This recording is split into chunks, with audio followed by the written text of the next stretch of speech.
Fala fiel, sejam bem-vindos a mais um vídeo do nosso canal de notícias do Corinthians, Coringão News.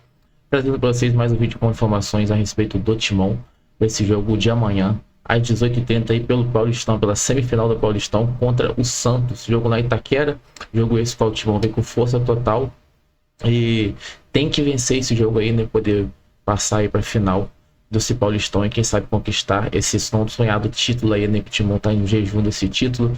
Então o Timão vem com força total, esquecendo o jogo que passou e que perdeu para o Barcelona de Guayaquil, e foco total para esse jogo aí. E tem o possível volta do Raniel aí, que estava machucado. E vamos para cima, trouxe informações para vocês, vamos acompanhar juntos. E a gente vai começar falando de Corinthians, que teve aí uma semana meio complicada, né? Falando de Libertadores, dor de cabeça. Amanda Barbosa vai aparecer aqui agora e vai contar pra gente. Tem como esquecer essa dor de cabeça pra focar só no Paulistão, Amanda? Boa tarde. Oi, Gabi. Boa tarde pra você, boa tarde a todos. Gabi, tem que fazer, né? Essa chave precisa ser virada, porque da mesma forma como veio de um jogo decisivo, tem esse jogo decisivo contra o Santos, né? Agora, o que a gente pode dizer é que houve um desconforto muito grande aí depois dessa derrota, né? Teve uma confusão, uma discussão no vestiário ali do Corinthians, no intervalo ainda da partida contra o Barcelona de Guayaquil. Alguns jogadores mais irritados, né, ali na saída do campo, no intervalo, acabaram discutindo. Não houve agressão física, mas o diretor de futebol da equipe precisou intervir ali nessa discussão, acalmar os ânimos dos jogadores. A diretoria entendeu como discussões normais ali, que já aconteceram em outros momentos. Não houve a necessidade ali por parte da diretoria de se posicionar oficialmente sobre isso, viu, Gabi? Na semifinal, é time titular em campo ou vai ter aquela poupada ali de jogadores pensando na Libertadores? Olha, Gabi, o Ramon Dias acabou montando ali um time, uma estratégia com 3 zagueiros que não funcionou muito bem. Então, há expectativa de mudanças. A gente não vai nem arriscar um campinho, porque é difícil saber como esse Corinthians vem. O time vai fazer o último treino em preparação para esse confronto agora, na parte da tarde. E aí, as condições do Martínez vão ser analisadas. O jogador vem tratando intensamente durante essa semana. O Raniel, que teve uma lesão muscular também há 2 semanas, tem a chance de ser relacionado para essa partida. Mas o que a gente vem observando, a apuração do GE. Globo aí também, é de que pode sim haver algumas mudanças na lateral esquerda, por exemplo, com a entrada do argentino Fabrício. A gente vai acompanhando aí o que vai acontecer com o Corinthians para essa partida aí. Então pode ter mudança sim. Tá pressionado aí também o Ramon Dias. Muita coisa pode acontecer nesse último treino, pensando nesse jogo, Gabi. Vamos ver então. Obrigada, Amanda, pelas informações. Corinthians que vai encarar o Santos em um momento conturbado. Agora é o momento crucial na temporada do Corinthians. Nenhum novo erro será permitido, caso contrário vem eliminação ou eliminações na Libertadores e no Campeonato Paulista. Mas antes de pensar na missão quase impossível, no meio da próxima semana, o Timão tem compromisso diante do Santos, nesse domingo às 6h30 da tarde em Itaquera, podendo voltar a uma final de Paulistão, algo que não acontece desde 2020. Depois da derrota por 3-0 para o Barcelona, o clima esquentou no vestiário ainda no Equador. Os jogadores entraram em discussões um pouco mais acaloradas, principalmente pedindo uma mudança de postura visando essas 2 decisões próximas no Corinthians. Dentro de campo, o técnico Ramon Dias pode ter 2 reforços pelo menos no banco de reservas. E os 2 são volantes, começando pelo venezuelano José Martínez, que ficou fora desse jogo do meio de semana por causa de um inchaço no joelho. Ele está se recuperando muito bem, assim como o Raniel, que tem uma lesão grau 2 na coxa, está fora mais ou menos 2 semanas e pode pintar entre os relacionados. O Corinthians deve esquecer esse esquema com 3 zagueiros, voltar com uma linha de 4 defensiva e também com a possibilidade da entrada do lateral esquerdo Angileri. No meio de campo, o Carrilho deve voltar aos titulares. A equipe ainda treina mais uma última vez nesse sábado para definir aí sim os 11 atletas que começam o clássico contra o Santos. Vai ser um jogo complicado, né? E para eles também. A gente está em casa. A gente é muito forte em casa, a gente tem um elenco muito qualificado e vai ser um jogo difícil para as 2 equipes. Corinthians que não perde do Peixe há 3 anos em Itaquera e também não perde na Arena, atuando como mandante há 20 jogos, desde agosto do ano passado. São alguns números que tentam tranquilizar a Fiel nesse momento tão conturbado. E a média de torcedores do Corinthians é impressionante, mais de 40 mil por jogo. É diferente o Corinthians. Historiadores contam que a expressão fiel passou a ser usada para definir a torcida do Corinthians nos anos 40, quando os alvinegros, durante uma partida, estenderam uma faixa apoiando os soldados brasileiros enviados para a Segunda Guerra Mundial. Mas foi nas décadas seguintes em que o Timão ficou quase 23 anos sem levantar um título que a denominação ganhou de fato muita força e passou a se confundir com a própria alma do clube. Lotar estádios nos tempos de jejum virou rotina, como na semifinal do Brasileiro de 76 contra o Fluminense. Eram 70 mil corintianos no Maracanã. Já em 1977, quando o Corinthians finalmente saiu da fila, ganhando o Campeonato Paulista, foi registrada a maior média de público da história do clube em uma única competição. 47.034 pessoas por jogo, sendo 83.145 nos clássicos com torcida dividida contra Santos, Palmeiras e São Paulo, e 46.433 torcedores em partidas como mandante diante dos demais times. Torcedor do Corinthians, parabéns! Parabéns da Rede Bandeirantes de Televisão. Ali você tem públicos significativos contra adversários menores em casa. O Corinthians tinha perdido um jogo em Jaú, do 15, de 3-0. O jogo seguinte, com o Botafogo de Ribeirão Preto no Pacaembu, deu mais de 50 mil. Então isso é significativo. Sabia da importância do que é você ter esse contato, interagir com o torcedor. E eles sempre foram o 12º jogador. Porque em 77 era uma loucura, né? As pessoas levavam bandeiras feitas em casa. Não era torcida organizada. E este fenômeno de ocupação das arquibancadas e fidelidade está se repetindo agora na Arena de Itaquera, com públicos superiores a 40 mil pessoas. A média do Campeonato Paulista, inclusive, se aproxima em relação à de 1977. Acho que para outros clubes nem tanto, mas para o Corinthians, se tratando da torcida que a gente tem, da atmosfera que a gente cria em casa, eu acho que é algo muito importante. Hoje você tem uma média que pode se afirmar. Nunca teve na história. Nunca teve na história. Inclusive com estádios disponíveis, o Corinthians mandava muito jogo no Morumbi.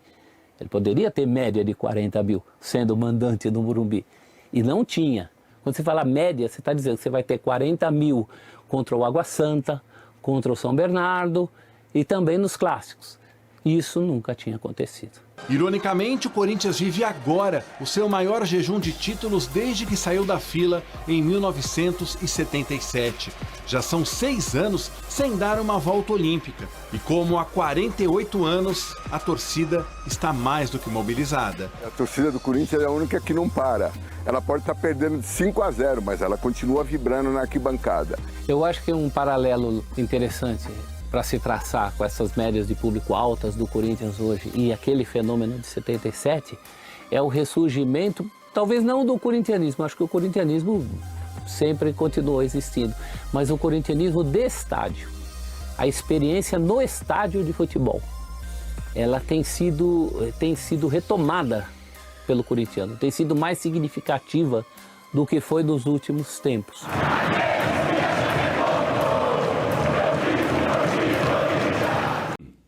Fala pessoal, tudo bem com vocês? Sim, Ramon Dias está com os dias contados, está demissionário e prestes a cair. Será que vai ser nesse domingo?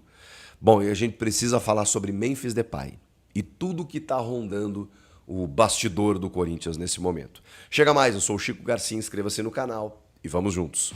Pessoal, me desculpem, eu não consegui gravar vídeo ontem, como vocês podem ver a minha voz ainda não está das melhores. Estava impossibilitado, mas estou aqui para falar desses bastidores quentes do clube, desde a derrota cachapante, humilhante, dá para dizer assim, diante do Barcelona de Guayaquil, às vésperas de outra decisão. Além do jogo da volta, para uma reversão que nunca aconteceu nesse formato de mata-mata, e vai ter que ser algo inédito para poder avançar. Ainda tem um clássico contra o Santos no domingo, 6h30 da tarde, na Neoquímica Arena também, com o torcedor ali presente, como o torcedor vai reagir, não tenho dúvida de que vai apoiar o jogo inteiro, e depois, se o resultado não vier, é lenha. É lenha e muita pressão para cima do treinador do Corinthians. Porque assim, gente, chegamos à conclusão de que Ramon é muito insuficiente para o que o Corinthians precisa. É um treinador que tem como grande mérito ter salvo o Vasco do rebaixamento e ter se logrado, ter se jogado confete, já que estamos num período pós-carnaval, como se ele tivesse salvado o Corinthians do rebaixamento como grande mérito que os torcedores imploravam para ele e que ele cumpriu o objetivo, como se isso fosse grande para o tamanho do Corinthians. Eu acho que ele está um pouco perdido, desnorteado e sem saber muito o que é esse clube, que tem outros feitos muito maiores. E o fato dele ter salvo o Corinthians do rebaixamento tem mais a ver com o elenco que foi fortalecido no segundo semestre do que com o próprio trabalho dele. Porque o trabalho dele, quando precisou entrar em campo em jogos decisivos, não é que ele não aconteceu. Ele aconteceu de maneira ruim. Ele comprometeu contra Flamengo, Racing e nesse ano também nos clássicos, com exceção do jogo contra o Santos, contra Palmeiras, contra São Paulo e especialmente nesses jogos da Libertadores. O Corinthians vem de 3 atuações para esquecer. Ou, como eu sempre digo, na verdade, para lembrar e não repetir, só que tem repetido. São 3 atuações na Libertadores contra a Universidade Central da Venezuela, 2, e uma primeira contra o Barcelona de Guayaquil, que são absolutamente assustadoras as atuações. E quando todo mundo começa a ir mal, quando você tem 5 jogadores na defesa, e hoje, se você perguntar para qualquer torcedor, ele não vai saber te responder qual a dupla, porque ele não sabe qual a melhor dupla. Quando você tem 5 defensores e todos vão mal, alguns notadamente reconhecidos, inclusive, como André Ramalho, como Gustavo Henrique, todos eles vão mal. A culpa é de quem? A culpa é do comando. A culpa é coletiva.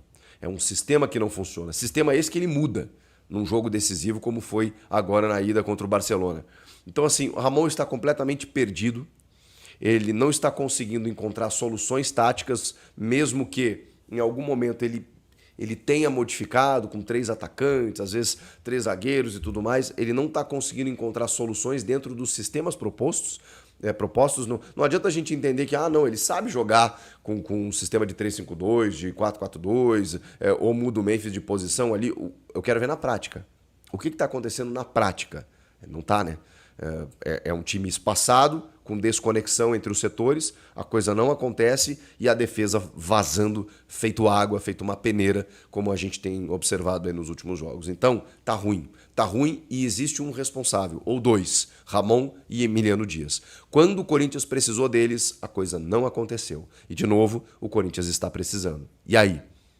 Porque a sensação que eu tenho é que eles têm alergia a jogos eliminatórios, jogos de mata, jogos decisivos. Porque sempre que vem, eles fazem alguma coisa diferente e normalmente essa coisa não é boa.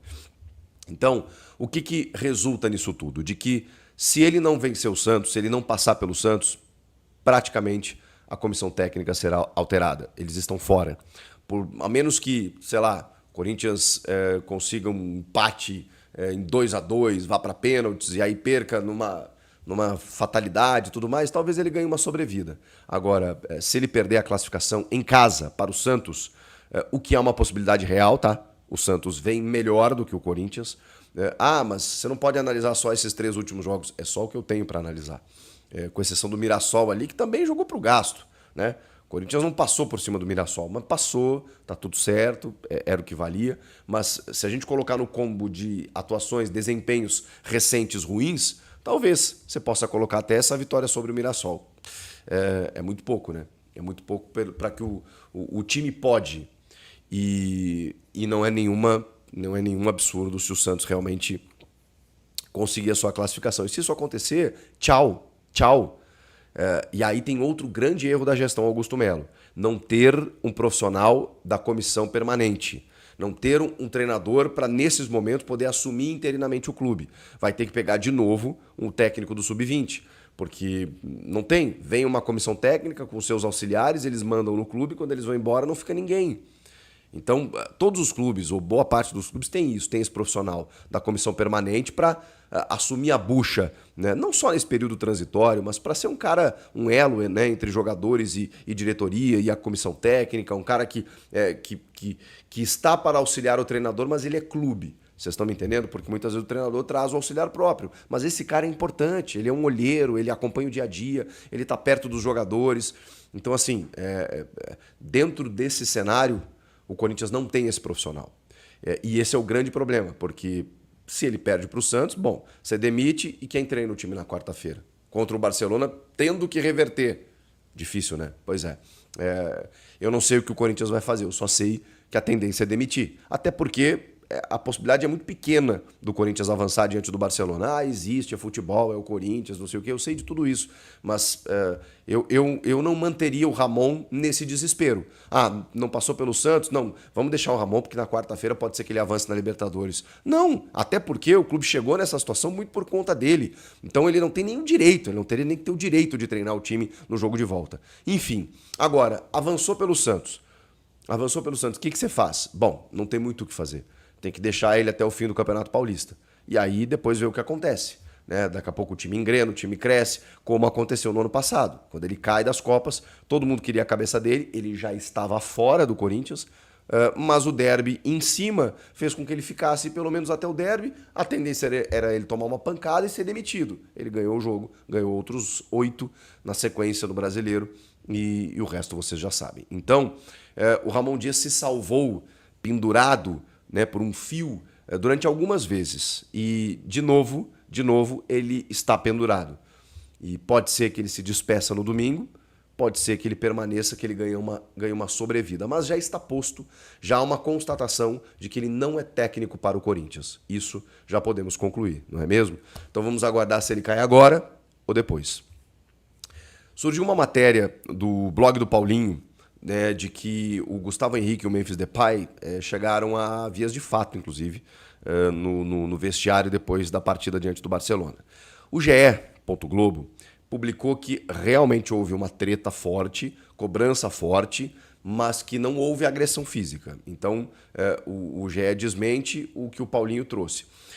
Eu também, de tudo que eu consegui apurar e conversar, ninguém me falou sobre agressão, mas me falaram de cobranças fortes.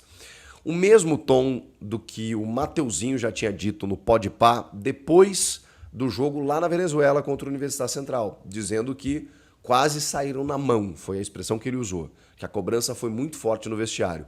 Eu, ingenuamente, talvez você também, quando olhei a entrevista eu falei, caramba, é isso que eu quero, cobrança forte, dedo no olho, os caras dizendo, porra, não podemos aceitar. Pensei, irmão, na quarta-feira que vem, Corinthians não vai deixar os caras respirar. Eles se cobraram, eles sentiram que foram mal. Então eles vão dar essa resposta para o torcedor, ainda mais dentro de casa. Vão jogar mais, vão empilhar 5, 6. O que aconteceu? Nada disso. Né? Tomaram um sufoco e foram fazer um gol lá nos minutos finais com o Yuri Alberto para se classificar diante de um time semi-amador. Então a verdade é que o Corinthians não correu tudo que a gente imaginava. Não reagiu da maneira como a gente imaginava. Então, tem tudo isso está em questão. O fato é, o Mateuzinho já falou dessa cobrança depois do jogo contra a Venezuela. Essa informação agora de que os jogadores se cobraram muito depois desse jogo contra o Barcelona vai ao encontro de um clima que a gente pode até normalizar. Quando ganha ninguém fala, tudo isso é verdade. Quando ganha tá tudo certo, porque a cobrança faz parte e tal, a questão é que não tá ganhando. Então eu não posso fugir do fato. A questão é que existem tretas, existem cobranças muitas vezes que passam do ponto e o resultado não está vindo. Então tem alguma coisa errada. Tem alguma coisa errada e eu não tenho informação sobre isso, tá? É só uma sensação de que o episódio da camisa 10, que era algo que eu temia muito, mas eu não quis acreditar nisso, porque o Garro levou numa boa na época. Eu tentei diminuir essa situação. E eu não sei se ela é tão pequena. Porque a gente já viu aquela manchete do Yuri Alberto dizendo não deixem o ego atrapalhar a nossa trajetória. Algo, né, que fez com que a gente chegasse até aqui, né, a falta de vaidade. Não deixem que a vaidade atrapalhe. Entre outras situações. E uma exigência um pouco egoísta, né, para não dizer outra coisa. Para não dizer muito egoísta, do Memphis ao dizer não, eu quero a 10 sim, e sem nenhuma cerimônia tirar a camisa de um cara que foi o melhor meia do futebol brasileiro em 2024. Que tem, provavelmente, como referência da sua vida e carreira, 2 camisas 10, pelo menos 2 camisas 10 históricos da Argentina. Diego Armando Maradona e Lionel Messi. A 10, ela é importante. Pode não ser no Corinthians, como a gente falou aqui, até romantizou, né, pelo marketing muito bem feito de que a 8 é muito valorizada na história do clube. Mas os argentinos valorizam a 10. E perder a 10 foi um desprestígio, talvez, na opinião do Rodrigo Garro. Que nem vou entrar no mérito de não estar jogando bem com a 8, porque ele não teve pré-temporada, ele voltou a jogar mais tarde, o time não está bem nos últimos jogos. Eu não vou fazer uma análise subjetiva e rasa a respeito do Rodrigo Garro com a camisa 8. Não é esse o problema. O problema é que você desmerece, né, um dos principais jogadores do teu time, se não o principal, que é o que dita o ritmo e faz o time jogar. E o Memphis, que na minha opinião poderia ter contemporizado, poderia ter ido por outro caminho, não, ele exigiu realmente a 10, pegou a 10 na mão grande e, bom, pediu lá atrás e os caras aceitaram, né? O fato também é que tudo isso não estaria acontecendo se o Corinthians estivesse jogando bem e ganhando. Mas não está, repito, não está. E aí, senhor Memphis Depay, a gente tem que cobrar de quem ganha mais, de quem tem mais mordomias, de quem tem mais representatividade, de quem já jogou jogos muito maiores. Então, o Memphis, assim, continua achando ele um personagem fantástico, um cara que se envolve com a comunidade, com o clube, com a música, com a cultura do país, tá tudo certo. Mas o torcedor, ele gosta desse tipo de complemento. Mas e o objetivo final? O objetivo fim dele estar no Corinthians é jogar bola. E ele jogou muito em 2024, tá? Porque também essa justiça as pessoas não estão fazendo. Nossa, o Depay não joga nada, não sei o quê. Calma, não esqueçam o que ele fez ano passado, junto do Garro e do Yuri. Ele jogou para um pi. Ele jogou demais. Ele jogou demais e conseguiu carregar o Corinthians. Ele potencializou o que estava à sua volta e carregou o Corinthians até uma Libertadores. Esse ano, ele não chegou. Ele não chegou. Volta e meia, ele deixa a marca dele com um gol, uma assistência e tal. Sim, os números dele são muito bons, mas nem de perto o que ele jogou no ano passado. Pode ser uma questão física, pode ser uma questão de me preservar para o segundo semestre, pode ser uma questão de adaptação, não sei. O fato é que o Memphis agora é o 10 e eu vou cobrá-lo pelo salário que ele recebe, eu vou cobrar pela camisa 10 às costas, que ele tem a respeito, e que jamais, em hipótese alguma, ele caminhe em campo com tudo que a torcida deposita de expectativa nele. E não só ele, o que a gente tem visto no Corinthians é essa marcha mais lenta, esse degrau mais abaixo, e não dá, gente. Não dá para aceitar o que aconteceu contra a Universidade Central em dois jogos, e não dá para aceitar essa atuação lamentável que aconteceu diante do Barcelona em Guayaquil. Então, Memphis, é você. Você é o maior contra-cheque, você é o que queria tanto a 10? Então, bora representar, porque isso ainda não aconteceu. O Ramon, a gente não sabe se vai ficar no cargo ou não. O Memphis tem contrato. Eles precisam dar uma resposta. Seja o Ramon no domingo, seja o Memphis no domingo, na quarta-feira que vem, para ontem. O torcedor do Corinthians quer respostas, quer reações, quer indignação, quer veracidade no bagulho. E não simplesmente um fazer de conta, um cumprir tabela, uma questão protocolar. Vamos ver o que acontece a partir de agora. Eu espero mais de muitos jogadores ali, mas do Memphis, não. Ele tinha que estar se doando muito mais por todo o contexto, por tudo que envolve a sua chegada aqui. Não adianta esperar para começar a jogar no segundo semestre, porque esse Paulista é muito importante para o Corinthians e seria fundamental arrancar a temporada com um título. Mas para isso, tem que jogar mais. Comenta aqui, inscreva-se no canal, eu volto na próxima. Tchau! É isso, fiel. Esse é o videozinho de hoje aí. Trouxe 3 cortes para vocês do Globo Esporte, Esporte Total. Chico Garcia, todo o crédito de Chico Garcia, Globo Esporte, Esporte Total aí. Trouxe bastante informações para vocês a respeito desse jogo de amanhã do Corinthians contra o Santos aí pela semifinal do Paulistão, no qual o Timão tem que vencer esse jogo aí para poder passar para a final e quem sabe conquistar esse campeonato aí, que o Timão já vem de jejum aí de campeonatos. Então seria muito importante conquistar esse Paulistão e temos fé aí que vamos conquistar esse Paulistão aí.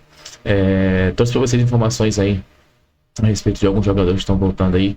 Raniel está voltando de lesão, tem o Carrilho de volta também podendo agregar o time, e também podemos ter aí uma possível entrada também do recém-contratado Angeleri aí na lateral. Mais uma provável escalação pro Corinthians aí para entrar de cara vai ser Yuri Alberto, Memphis Depay e Garro na frente, Carrilho, Breno Bedon e José Martínez, Hugo e Mateuzinho nas laterais, e Gustavo Henrique e André Ramalho, e Hugo Souza no gol. Essa é uma provável escalação para chegar aí um time com total, força total, e com quem sabe ali entrando o Raniel ali depois, e quem sabe também o Angelelli entrando também. Não sei qual vai ser a opção inicial aí do nosso técnico Ramon Dias, mas creio que seja essa aí de início, e depois vai fazendo algumas alterações conforme o jogo vai, a demanda do jogo ali.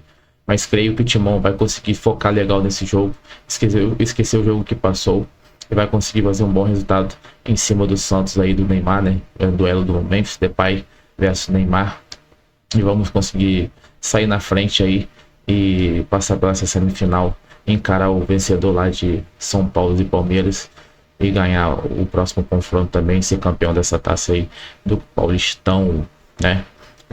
Gostaria que você deixasse no comentário aí qual o palpite de vocês para esse jogo de amanhã. Meu palpite vai ser 2-0, gol de Yuri Alberto e gol de Memphis Depay.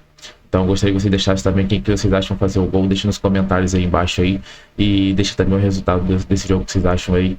E se gostou também, deixa o like no vídeo. Não se esqueçam de se inscrever no canal, que é de extrema importância para estar ajudando também. E para vocês não estarem perdendo nenhuma informação a respeito do Timão, que vai trazendo de 2 a 3 vídeos por dia para vocês, com todas as informações a respeito do Corinthians aqui no nosso canal de notícias do Corinthians, Coringão News. É isso, galera. Tamo junto, até o próximo vídeo e vai, Corinthians!